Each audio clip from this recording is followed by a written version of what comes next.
RO आपको पता है कि कल रात को ही उनको नोटिफाई किया गया है। पहले वाले आरओ साहब गायब हो चुके हैं। अब हमें ये बताया जा रहा है कि जो इन्होंने बॉक्स खोले हैं उसके अंदर एग्जाम्पल 415 वोट है। 415 वोट तो पूरे हैं। अब 415 वोट के अंदर 15 वोट ठीक है, बाकी 400 वोट पीटीआई के रिजेक्ट कर दिए जाते हैं। रिजेक्ट करने की वजह पूछी गई तो बताया गया कि वो जो बैलेट पेपर है उनके पीछे स्टैम्प्स नहीं है। अब मुझे ये बताया जाए कि उस वक्त का आरओ अंधा था या बेवकूफ था या पागल था या उसके पास तालीम नहीं थी कि उसने उस टाइम तो रिजल्ट बना दिया।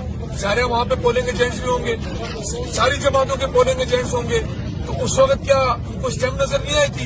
इन्होंने प्लान ये किया है कि वो जो काउंटर फाइल होती है वहां पे स्टैम्प लगी हुई है। अब जब वहां स्टैम्प लगी हुई है तो बैलेट पेपर पे स्टैम्प क्यों नहीं है? ये सवाल है। ये सवाल अब मुझे उस आरओ से करना है जो पहले था। अब जो आरओ आया है वो तो बेचारा कल आया है, उससे मैं क्या बात करूं? इलेक्शन कमीशन की जिम्मेदारी है।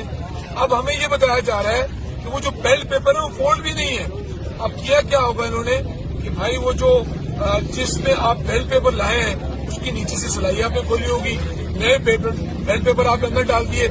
हमारे वोट जो है उनके ऊपर स्टैम्प नहीं है, लेकिन जो रनर अप कैंडिडेट है उसके जो वोट है वो बिल्कुल ठीक है, उसके वोटों के ऊपर स्टैम्प लगी हुई है।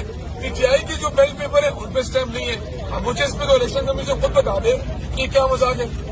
सिकंदर सुल्तान राजा, तुम मेरे को जवाब दे दो ना। तुम्हें तो शर्म नहीं आती है, तुम्हें तो हया नहीं है, तो तुम गैरत खा के और जो है रिजाइन करो।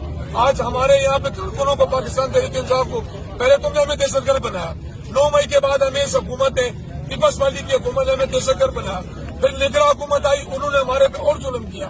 उसके बाद दोबारा पीपल्स पार्टी की हुकूमत आई, अब हमारे साथ ही खेल खेला जा रहा है। हम इस ठोस मुनज़्ज़म तरीके को नहीं मानते। हम यहाँ बैठे हुए हैं, हमें इंसाफ चाहिए। अगर हमें यहाँ से इंसाफ नहीं मिलेगा तो इंशाल्लाह हम अदालतों से इंसाफ देंगे।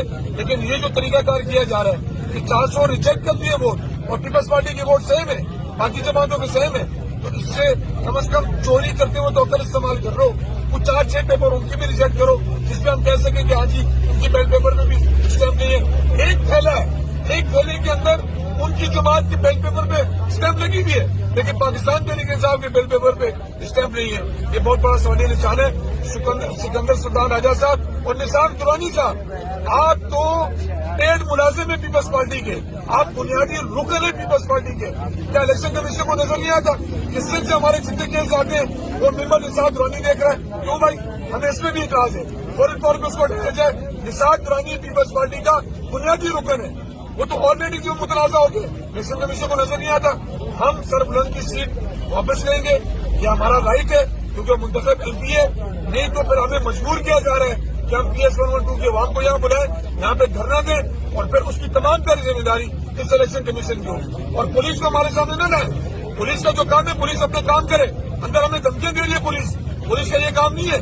तो मैं ये बता देना चाहता हूँ मुराद अली साहब, आपको अपनी पुलिस को लगाम दे के रखें। ये पुलिस इज्जत देगी तो इज्जत देगी, अगर हमारे साथ जायज करेगी फिर निजायज भुगतेगी।